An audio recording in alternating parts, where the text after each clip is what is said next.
Welcome to the Rethink Leadership Podcast with me, Jeremy Blain, CEO of Performance Works International. This podcast is grounded in business, digital, workforce, and leadership transformation for our times. My aim is to initiate conversations with experts, leaders, professionals who've got a story to tell and who we can all learn from. Please subscribe to my YouTube channel or simply go to performanceworks.global to access all the episodes to date. I'm sure you'll find something of interest.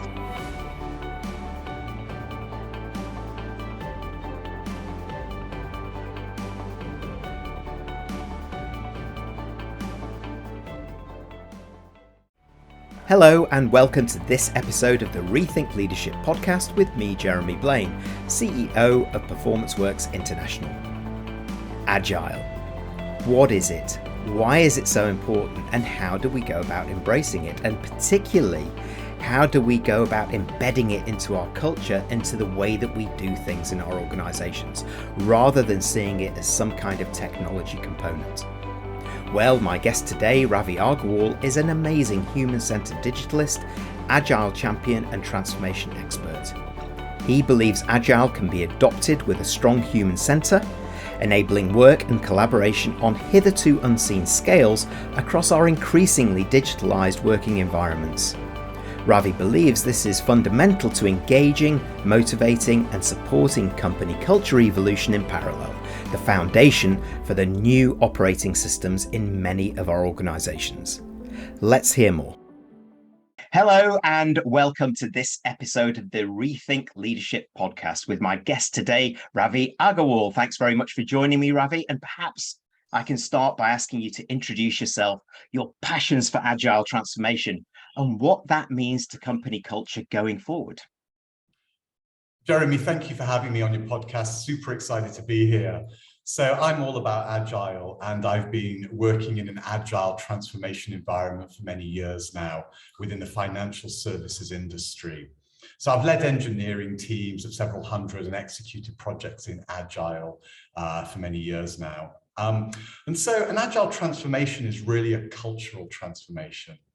So my passion for culture change came out of agile.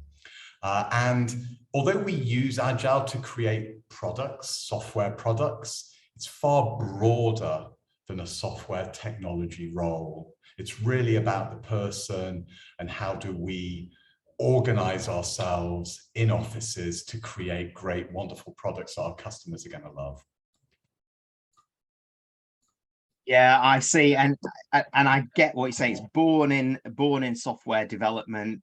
It is a culture change, though, at its heart, and I think those of us in Agile really get that, because that human component is so important, particularly as things start to continue to accelerate. And that's maybe a great question to ask you, particularly. Why are things speeding up? So I love this one, because we often think that we need to do agile because things are speeding up. But let's just turn it completely around. Things are speeding up because we're doing agile. Okay, so think about tools. How do we use tools as a species? We've been using them for hundreds of thousands of years, and they extend our reach. They make us stronger. They change our cognitive abilities. But you fast forward to today, the tool of choice is often software. Okay, now software is something quite miraculous. It's only a few decades old, and it's no surprise that software is speeding up our world, because in the old days, we had a machine to do one thing at a time. Okay, think about the Industrial Revolution, think about steam engines. You build a gigantic object, it takes months to design it and build it and prototype it. And then it will do one thing. It will grind your flour for you. It will run your weaving mills. But the computer is revolutionary, the programmable computer, because it's one machine, right? I've got one here we're using to speak on, but it does all kinds of different things via software. So I can change the operation of my machine simply via pressing a few keys on a keyboard. That's a revolution in how we run our economies, okay? So more and more of our economy is now running through software. It means we can change software quicker. So our economies and therefore our lives are speeding up. And so software is the I've not looked at it that way, actually. And as you say it, software being only a few decades old, yeah, I get that.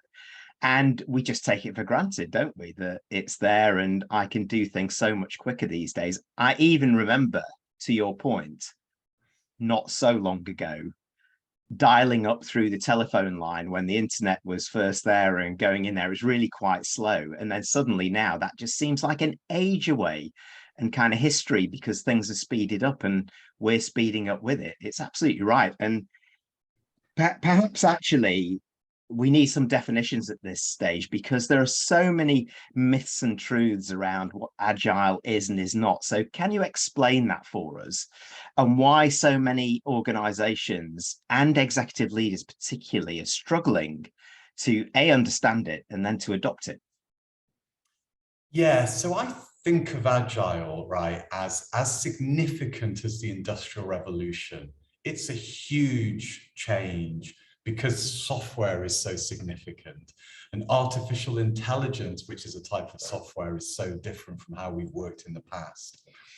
So agile is not a magic wand to make companies go better, faster, cheaper. That's a big mistake companies can make. It requires a lot more engagement from everybody involved in developing it, right? So we are planning what we do together as a team, and that's very new. In the old industrial age, we would often have a layer of seniority that makes the plans, and then we hire in workers to execute. But in a software world, see, software is very creative. There's nothing predictable about it at all. When we write software, we have to be like creative visionaries, and so our software people need to be that way. Right, so we all have to be a lot more engaged to write meaningful software. And like in any transformation revolution, there's a lot of pretense, right? I started my career in the dot-com bubble, and my boss at the time was saying to me, if you know how to spell www, you can double your salary over at that company. They're hiring like crazy. Because in any emerging new world, everybody's jumping on the bandwagon and we can't tell fact from fiction a lot of the time, right? So it's very easy to get agile wrong, just as it was very easy to get .com wrong. There's funding available, no questions asked because everybody's heard miracle stories. So watch out for marketing pitch. But I think most of all, agile is a transformation from how things have been to how they will be in the future, right? And it's legacy industrial age companies that need to transform, not the new kids on the block. They can start off agile, right? So the fact that you're going through a corporate transformation of people and culture is what makes it so difficult, right? And we're talking about the value systems that are shared in the company, the behaviors that come out of the value systems, right? Not a technology change, right? So that's a big reason why we underestimate the seriousness of an agile transformation, because it's value systems, right? Not technology. Yeah, great points. I love how you started that. Actually, agile is as significant as the Industrial Revolution, or it is a revolution in its own right, and that's maybe a great mindset to have in place from how things have been to how things will be, as you so rightly say. And then, as you ended there, it just struck me that this is what you were talking about is exactly where we started. This is all about culture, surely. So how can agile transformation supercharge organizational culture transformation? So I get the point about this being intensely cultural, being values, behaviors, those kind of things, but obviously there can be the benefit the other way around. So I'd love to know what those benefits are, but I'd also love to know the cost of getting it wrong. Yeah, so an agile transformation is an organizational culture transformation. It's across a whole org, and it just so happens to be coming out of software, but it needs to overwhelm the org. in all different areas. So that's how we do finances, HR, testing, how we deal with customers. It's all amenable to agile ways of thinking. So a huge thing has to do with teams and collaborations between people, right? We often think we've got teams in our organizations, but how well do we work together, right? How well do we collaborate, especially if people have different specialities? So in Agile, we want a team of people who do different things all working together. And traditional organizations have teams that all do the same thing. And then you've got the manager of that team. And so I've got several managers running teams who all do similar functions together. Now I've got a single team with cross-functional. It's a very different way of organizing yourself. And people are not used to working with one another because they don't understand one another. You know, I've got a degree in computer science. You've got a degree in graphic design, but we're on the same team, right? I'm only used to working with computer scientists. So that's a huge cultural shift, getting collaboration between teams. And secondly, I think value to customers is central to Agile. So we always say our businesses are here to serve our customers, but that's increasingly transparent in a software world and in an internet world. You know, if you go back as early as the 1950s, a company would tell a customer what they wanted, and this is your option. And if you don't like it, you've got no way of communicating with other customers. Nowadays, the software revolution means that all customers talk to all customers. So you have to be mercilessly customer-centric as a customer, as a company, if you are to engage your customers. So how do we build bridges between people creating products and the end user customer, right? In a large organization, you've got layers and layers of information flow, right? And we know that when we share information, it gets lost and distorted and interpreted differently. So we can end up building products that our customers don't want. Right? So how do I get better at having my engineering product developer types speak directly to customers so that nothing gets lost in translation? Okay, that's a huge culture shift. We have to coach people to learn how to do that. And then another one is the funding model, right? So organizations, when things were slower, we would predict what we want to develop a year and a half in the future, get funding for it, and then execute a project to deliver that function. But that doesn't work in a speed up world because the world may have changed by the time we've got the funding and we start working on it. So instead of funding a project with a fixed result, we need to fund, we call it a product. Right? This is something a customer can relate to often. And it means I've got an amount of money for the next year to do interesting stuff to the product. But what exactly it is, I don't know a year in advance. I'm going to figure it out close to the time. It's a very agile way of thinking because it gives me the ability to change my mind at the last minute, and I've still got funding. So these three things alone cut across a whole organization. And it's a mindset, it's a way of thinking, which is very different from industrial age companies. You know, that really does for me then, because there's a few things that really change from like you say, from a mindset to action point of view here as well. The key points around teams and collaboration, really having the customer at the heart of what you're doing in terms of value creation as well as value delivery. I love the way you put it, mercilessly customer centric. Absolutely right. Bridging products to customers, understanding that from both perspectives, having the funding model in place that's flexible so that you can change your mind, all of these agile ways of working. Getting that right, what are the benefits, Ravi? And if companies getting it wrong, what's the downsides? So orders of magnitude more value delivered quicker. And a quick example I love is how the COVID vaccine was done so quickly. Not a lot of people have heard these stories. It's still very, very young. But they used an agile mindset to deliver a vaccine in around 9 months. And the way they did it was cross-functional teams working together. In traditional vaccine development, you have to go through these gateways. I develop the vaccine, gateway, clinical trials, gateway, get the regulator to test the clinical trials, that's the gateway, and then ramp up production of the vaccine, that's a gateway. This is 10 years later, we've got a vaccine, right? And you say, well, how did they do it in 9 months? They did it all together. So they started ramping up the vaccine before, at the same time as starting clinical trials, at the same time as designing the vaccine, at the same time as getting the regulators involved.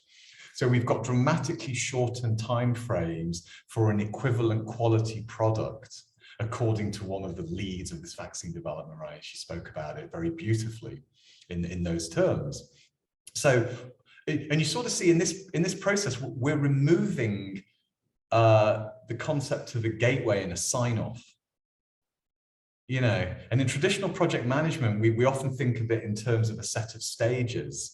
But in Agile, we want to do everything at the same time because we are very focused on our customer, or in this case, our patient, right? If you're doing clinical trials, you're only really focused on getting the right results for your clinical trials. You don't care about ramp up of production, right? So the cross-functional team says, I care about the end result, which is vaccine in the arms. Okay, so getting it wrong, you simply fall behind in terms of speed to customers because your competitors are getting a new product out quicker. There was a scramble for crypto in the last couple of years, right? So if you're not executing your crypto offering in Agile, you're going to fall behind. So you can lose your entire business or parts of your business, bankruptcy, simply because customers go somewhere else. And there's tremendous financial costs to getting a transformation like this wrong because you put in a lot of effort. You change process and tools, you hire people. But if you're simulating Agile, you're not really dealing with the value system change and the behavior change. You're just simulating some of the letters of the law. You're not really going to have the change you want, and it can take a while before you realize that. You know, you can change the language. Some companies do this, but then nothing's really changed, but it sounds like it's changed because language is very powerful. A lot of people listen to language and think, oh, I'm using a different word, it's different. You know, I call it Agile, it must be Agile. And then confidence reduces, attrition rates might go up, your best people leave, you have a reputation for not being very good at Agile, people go to your competitor, right? So this is happening all the time in the world of salaried employees. And then you can end up with some of the very worst behaviors as well of traditional project management. So for example, instead of having a 9-month or 12-month project, we have a 1-month project. So it looks like you're Agile because you're doing something quickly, but within that 1 month, nothing's changed. You've got all the worst of the old style of project management. The funding model's the same. You've defined what you're going to produce in advance. You're not really talking to your customers, so you don't even know if customers want it. And now you've got to get everything done within a month, which is just a few days, right? Very different way of working from actual Agile, but superficially it might look like Agile. So there's an awful lot that can go wrong in a transformation, more than can go right, I would say. Yes, and listening to what you're saying there, Ravi, it comes down to one word for me, which is speed, or maybe 2 words, appropriate speed. Yes. Having the things in place so that you can actually go quicker. The vaccine example is a brilliant example of that, to show how that if you're not quick enough and not willing to change the way that you're doing things, then you're going to fall behind and you're not going to be in there. And it's a great point about reputation that you raise, because reputation management is one of those competitive plays right now, which is as important for employees or prospective employees as it is for customers, and it is for where you're going as an organization and the reputation you have in this fast-paced world. So presumably then, in order to get this right, the right conditions need to be in place to make this thrive in an organization. So what has to be in place at the company level and the executive leader level to implement Agile transformation, culture evolution, and then make Agile working the way we do things around here, you know, particularly around knowledge, skills, and behaviors? Yeah, no, it's a great question. So Agile is across all organizations, so it's at all levels. So the very senior executives need to be learning about Agile as well. It's that important. So it's not something that you do down at the junior level where you create the product and nothing changes at the senior level. So we need to have the expectation that it's going to take time and engagement to learn at senior levels, and there's coaching available within the Agile community for senior levels, and there's an awful lot available for more junior levels as well. So we have to do all at the same time, right? If you start with one but not the other, you can't move. Okay, so particularly from leaders, middle managers, upper managers, you need to have much more of a coaching style for the teams, right? We're going from we call it a command and control environment. It's when a team leader tells people what to do because he or she knows best. We're moving away from that model of management to a coaching style where I'm trying to give you a direction to go in with the product, but I need you to figure out the amount of resource you need, how much time it's going to take, and then be willing to try it out and let me know, is it working or not?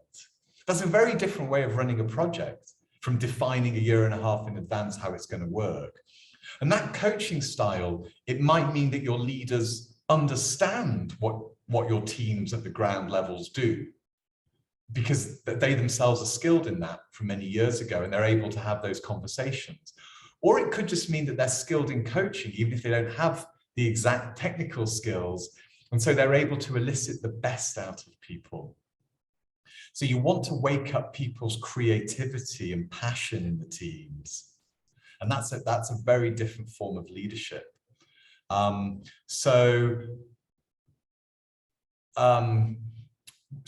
we used to talk about things like best practices, right? What's the best practice? But the concept of a best practice in Agile is meaningless, right? Because best means it doesn't get any better. And also best means, well, according to who? According to some other company, some other team? In Agile, we don't know what's going to be the best. We have to experiment to find out, right? So that experimental mindset says, can I come up with a good practice for today? Right? 3 months later, maybe I've grown out of that good practice. I've developed and evolved into something better. And a different team is in a different place with different constraints. In the same company, you sit next door to each other, but you've got different people and histories. So their good practices may be quite different. And this goes to my point about higher levels of engagement from everybody. A lot of us don't want to have to think that hard, that deeply, ongoingly. How do I improve and get better? Because we're just not used to it. So it's a very different way of working. Finally, then you want to have models of reward, performance management in place. Okay, so these are HR models. How do we promote an Agile person? How do we know if one is better than another? Because in all organizations, there is value, and some employees add more value than others, and we need to compensate fairly. But the measure of value looks very different in Agile.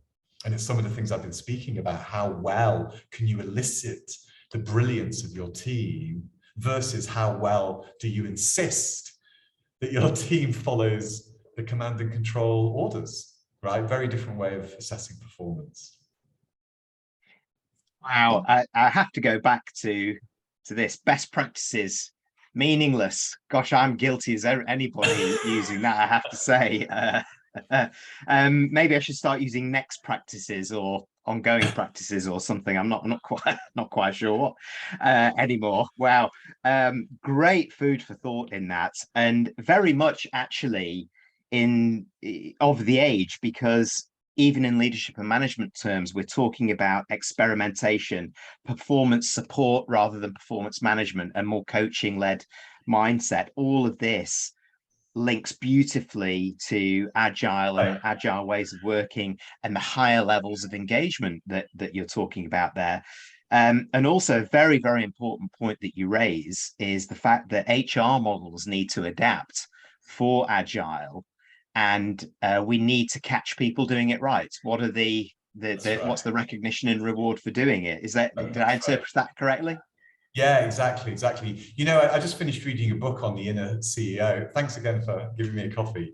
And what you're really saying is that I want everybody to be a leader, right, at every level. And that ties right into Agile, because many of us don't think of ourselves as running a company. It's them over there, that executive, they're running the company. But actually, every single one of us is running the company based on every decision we make. It's a collective effort. So to be able to think more entrepreneurially at every level, that creativity, what works for us? Am I in touch with my customer? Why would they buy anything from us in the first place? We need that mindset in everybody, right? It's a profound shift. We certainly do, and I do appreciate the mention for the book as well. But of course, I believe in this too. We're talking the same language here, and it dovetails beautifully into the principles I'm talking about, but also what you're driving here around agile transformation. And maybe to end here and to close this conversation, Ravi, maybe I go back to the beginning and just ask you a supplementary question to just define what is agile. Just define agile simply for me, and then what are the first steps organizations and individuals could take to adopt it and to start adopting it? So agile is really, I'm changing something quickly and flexibly, responding to the world around me. And it's within the business context right now. So it's my economic models. Can I change them to give a customer something different quicker? But it's even bigger than that. We've got people trying to take agile into your personal life as well. So it's a huge shift in, as equivalent as the Industrial Revolution in the 18th century that started in Britain, with the move from agriculture to cities and industrialized production. The world is moving to software, and more of our economies will happen through software. Even a Tesla car is a software machine these days, you know, and the spaceship that docks with the International Space Station is all software. Drives itself to space, that's software. So that's what Agile is. It's part of a huge, historically significant transformation. Now, you want to get going at it with your company. Let's assume you're a legacy company that wants to transform.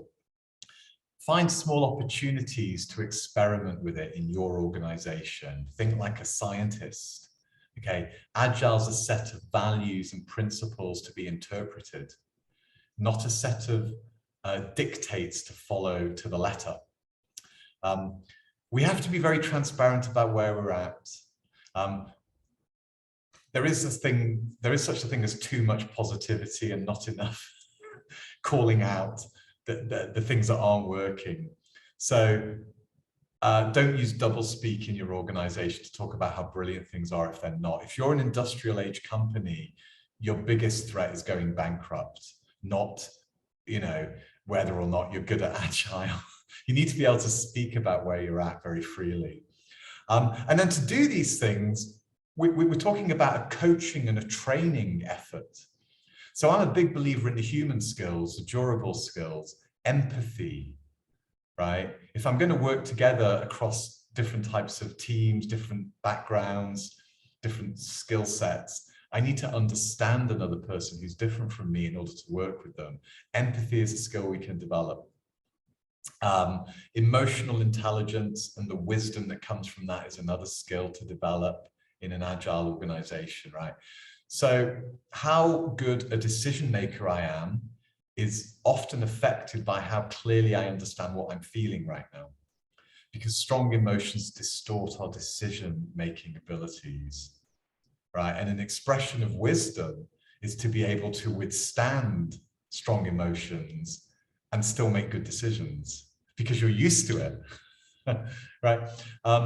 Critical thinking is the other one I like to speak about, because in these complex, uncertain, volatile times, driven by software and so much more, the way forwards is ambiguous. And so how do you deal with an ambiguous environment? Critical thinking is a skill set to do this.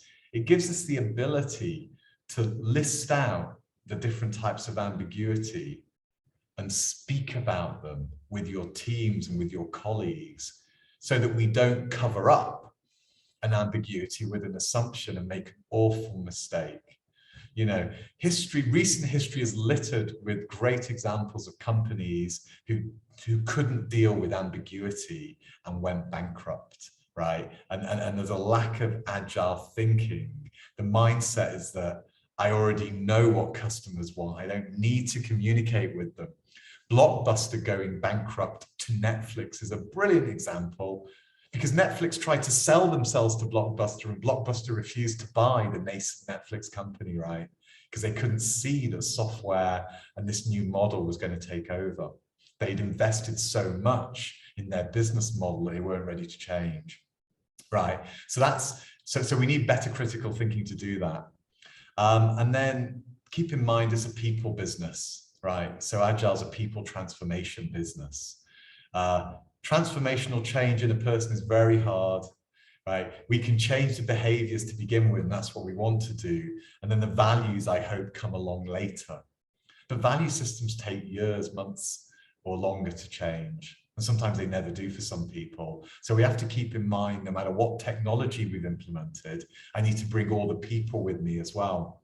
And some are going to be further ahead, some are going to be laggards, some are even going to be anti, right? Like the Luddites, and they'll never want to change. So we have to keep all of this in mind as well and try and find ways to coach and bring people along for the transformation. Fantastic. And I can't get out of my head now, Ravi, that I've got to start thinking like a scientist. What a great soundbite for me to take away. That I've been mulling that over as you've been speaking as well. And also when you're going into those things that need to be in place, it's very interesting, because I did a piece of research last year called the Enlightened Leader, which are what are the traits, the leadership traits that are going to make the biggest difference for organizations, customers, and people going forward. Empathy and EQ were in the top three. Hey, good. Yeah, exactly. Right. So that's that reinforces it yet again. You know, we've undersold these skills. I don't even know why. It's crazy. The ability to make better decisions is what's going to separate the winners from the losers. You know, Daniel Kahneman's done a ton of work on this, cognitive biases and whatnot. And he says, do you ever think about a company as a decision factory? An organization for making decisions. Forget about aerospace or, you know, consumer goods. My job in my company is to make decisions within the context of aerospace, right? And our ability to make decisions is all about these soft skills to make better decisions, because our decision-making abilities in general are appalling. When you start going through why we make bad decisions and we don't even know we're doing it. That's how badly we are biased cognitively. And Daniel Kahneman obviously won the Nobel Prize for this work, and he continues to take the work forward. So, you know, the computers are not going to solve these problems for us, because when we build algorithms, we build our biases into them. Yeah, you know, and it does strike me, Ravi, that we should stop therefore, and I say this a lot, we should stop therefore talking about these skills as soft skills. They're not soft skills. These are the hard power skills that will take the organization forward with others. Would you agree? These are the top skills. Yeah, these are the future skills, and these are the skills that last a lifetime. You know, I'm a techie. Languages come and go, platforms come and go. And after a while, actually, they're all very similar, but they're also very different. So you have to learn the new one. But emotional intelligence is a lifetime skill, and you can only get better and better at it for the rest of your life. It's not something you'll ever master. That's very true. And that is all about continuous lifelong learning. No matter what level you are in the organization, we can all learn more. It's been such a thought-provoking discussion, Ravi. Thank you very much for joining me. And I'm sure many of those tuning in would love to continue the discussion. So how do they get in touch with you and connect with you? Oh, I'm a huge networker. You know, I've got friends in the Agile world, all around the world, especially in Singapore and Southeast Asia, get in touch with me on LinkedIn. Yes, we can put my link there, and that's the best way. But Agile is a community. It's kind of a bit like open source software. We're always sharing ideas. And in the end, we're not really giving away ideas because we sort of already know the ideas. The challenge is in the implementation. Right. Well, thank you so much for joining me, Ravi Agarwal. It's been a great discussion.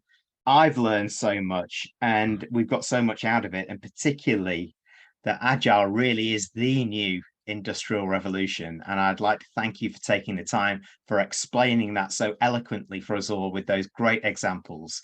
Have a great day. Thank you, Jeremy. Love talking. Let's do it again soon. Thank you. Goodbye, Ravi. Bye. Thank you for tuning in to this episode of the Rethink Leadership podcast with me, Jeremy Blain. Please subscribe to my YouTube channel or simply go to performanceworks.global to access all the episodes to date. We'll see you next time.